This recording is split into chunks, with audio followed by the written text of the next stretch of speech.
En fait, je l'ai vue en casting, elle a accepté de faire des essais comme tout le monde, ça m'avait plu et les essais étaient incroyables, elle était incroyable. Donc quand je l'ai appelée pour lui dire que je voulais que ce soit elle qui fasse Ambline, elle m'a pas rappelé pendant 3 semaines. Et là, j'avais très peur. En fait, elle avait peur du rôle, elle n'osait pas dire oui, elle avait peur de ne pas être à la hauteur. Et j'étais très angoissé parce qu'après l'avoir rencontrée, si jamais elle avait dit non, je ne sais pas comment j'aurais fait. Et elle a dit oui. Et donc après, il y a eu un gros travail avant le tournage de préparation du rôle. Voilà, on a été à Fleury-Mérogis, à la maison d'arrêt des femmes de Fleury-Mérogis pendant 2 semaines pour faire un atelier de théâtre. Elle a appris à se battre aussi, elle a pris des cours de combat de rue. Elle voulait savoir donner des coups et savoir en prendre aussi. Elle a pris du poids pour le rôle. Enfin, oui, il y a un gros travail en amont. Et puis ce que j'aimais chez elle, c'est qu'elle pouvait à la fois être très violente et à la fois très douce. Et j'aimais bien, c'est ce qu'elle avait en elle là-dessus. Alors l'écriture du scénario s'est étalée sur 7 ans. Et donc il y a eu 7 ans de documentation et le sujet est vraiment... au tout début, ce qui m'intéressait, c'était le lien mère-enfant. Je voulais faire un film sur le lien mère-enfant et je cherchais un contexte qui puisse faire ressortir ce sujet et c'est là que j'ai appris qu'il y avait des bébés en prison. J'étais pas au courant avant. Et donc j'ai commencé à me documenter. Au début, je me documentais vraiment sur les bébés et je me demandais quel est l'impact de la prison sur ces bébés.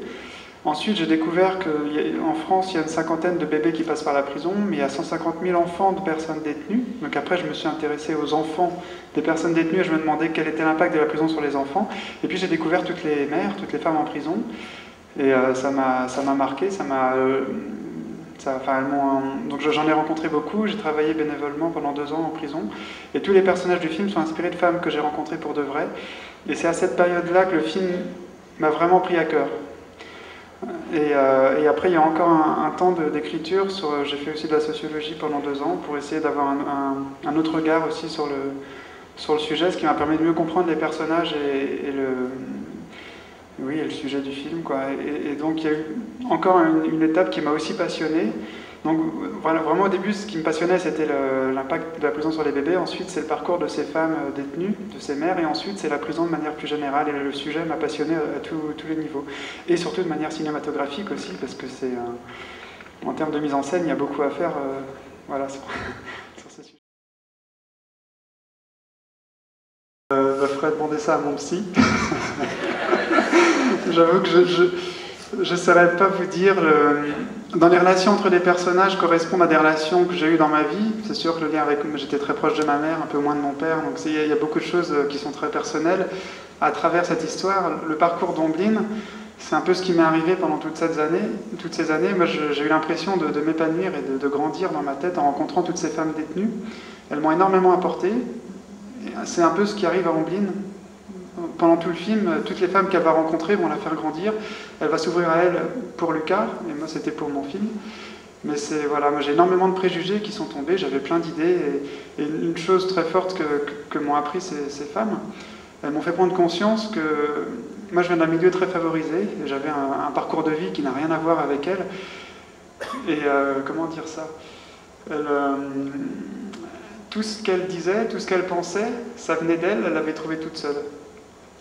Et moi j'ai remarqué en miroir, elles m'ont fait remarquer que moi tout ce que je disais, tout ce que je pensais, je l'avais appris, je l'avais lu dans des livres, appris dans des cours, à la fac, dans l'éducation, mais ça venait pas de moi. J'ai remarqué qu'en fait il n'y avait rien qui venait de moi. Et que donc j'avais des jugements qui me venaient surtout, mais c'est forcément des préjugés, puisque c'était pas basé sur du vécu. Et donc, en prenant conscience de ça, j'ai commencé à me remettre en cause sur plein de choses. Et dès que j'avais un jugement, j'essayais de comprendre s'il n'y avait pas de lien avec des choses que j'ai vues ou vécues dans ma vie, d'où ça venait, quoi. Et j'ai commencé à me remettre en cause. Et voilà, donc elles m'ont vraiment beaucoup apporté. Et c'est ce qui se passe à Ombline, qui, elle, au début du film, est très renfermée. Elle a des préjugés sur tout le monde. Et puis, comme elle n'arrive pas à s'occuper de Lucas toute seule, elle va devoir s'ouvrir aux autres.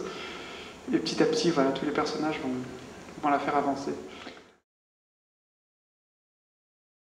Alors le film est une fiction avant tout, c'est avant tout donc il y a des rebondissements, il y a du rythme,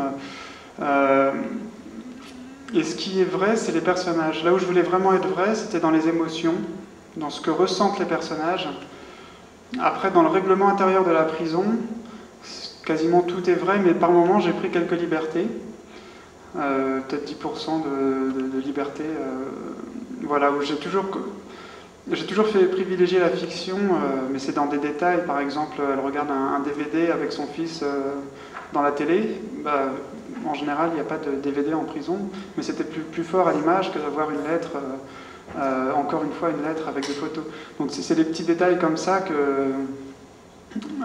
voilà, que j'ai voulu, où j'ai pris quelques libertés. Mais sinon, c'est vraiment basé sur des faits réels.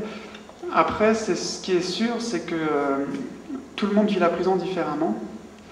Donc, le cinéma, c'est un art symbolique. Donc, chaque choix résonne de manière symbolique, comme si, voilà, on dit la prison, c'est comme ça. Et en fait, voilà, c'est ce que j'ai pu voir. Dans mon approche, j'ai essayé de ne pas être manichéen. Donc, il n'y a pas de gentil, il n'y a pas de méchant pour moi. Tous les personnages ont en eux une part de gentillesse, une part de méchanceté, une part de folie, de bon sens, d'agressivité, de douceur. J'ai essayé d'avoir des personnages complexes et à travers ça, de mettre le doigt sur plusieurs choses qui m'ont paru essentielles et dysfonctionner dans le système de la prison.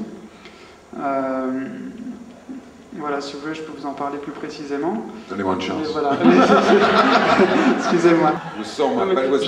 Je vais résumer. En fait, pour moi, tout ce qui se passe peut se passer demain. Voilà. Tout ce qui se passe dans le film, ça peut avoir lieu demain. Voilà, c'est ça que je voulais dire. C'est inspiré de plusieurs personnes, de plusieurs prisons différentes que j'ai remises dans une seule prison. Par exemple, les femmes qui vont accoucher, elles ne sont pas toujours menottées, mais ça arrive. Et donc, comme ça arrive, j'ai voulu le montrer. Après, ce n'est pas le cas de toutes les femmes. Le règlement n'a rien écrit à ce sujet. Donc voilà. Oui, c'était ce qu'il y avait de plus intéressant, de plus beau et de plus dur. C'était le tournage avec les bébés. En tout, il y avait 21 bébés sur le tournage. Il y avait 7 bébés qui ont joué le personnage de Lucas. Et donc, dans un premier temps, il fallait trouver ces 7 bébés qui se ressemblent. Le tournage a duré 31 jours, c'est très peu. Et il fallait passer de la naissance à 2 ans et demi en 31 jours. Et donc, déjà, il a fallu trouver 7 bébés qui se ressemblent et qui ressemblent à Mélanie Thierry. Ensuite, c'était essentiel, déjà il fallait qu'on y croie, Combine est la mère de Lucas, et Mélanie n'était pas la mère de ces 7 enfants, et il fallait qu'on sente l'amour entre les deux. Et si on ne sentait pas ça, tout le film tombe à l'eau, il n'y a rien plus rien fonctionne. Donc c'était vraiment indispensable. Et ça, c'est beaucoup grâce à Mélanie, parce qu'elle a passé beaucoup de temps avec chaque bébé, avant le tournage et pendant le tournage, et avec les parents, pour essayer de créer une complicité. Pour donner un exemple, la première scène du film, qui est pour moi la plus importante, où j'ai essayé de filmer, donc Ombline lit le livre de Noé à Lucas, mais j'ai pas voulu filmer Ombline qui lit le livre, j'ai voulu filmer le sentiment que les deux ressentent pendant cette lecture. Et donc il fallait des plans un peu irrationnels. Et pour avoir ces plans-là, donc c'est les parents qui ont eu l'idée d'inventer un jeu avec le bébé. Et donc avec le bébé, quand il leur disait « fais-moi une doudouce sur le nez », il faisait une petite caresse sur le nez. « Fais-moi une doudouce sur l'oreille », il faisait une petite caresse sur l'oreille. Et ils ont commencé à jouer comme ça. Mélanie a joué aussi avec eux. Et avant le tournage, ils ont continué à jouer avec l'enfant. Et sur le tournage, donc elle a pu jouer avec lui. C'est comme ça qu'on a pu obtenir ses caresses, ses regards. Donc il fallait toujours trouver des petites astuces et qu'il y ait toujours un aspect ludique. Et puis après, on ne dirige pas des bébés, il faut improviser avec eux. Donc après, c'est Mélanie qui improvisait avec eux. Et s'ils ne faisaient pas ce qui était écrit dans le scénario, tant pis, on prenait ce qu'ils faisaient, quoi. Et pour l'improvisation, merci beaucoup, mais c'est tout le temps que nous avons pour cet échange. Stéphane Gaz, félicitations encore. Merci à vous. Merci. Et merci au festival. Merci à Cinémania.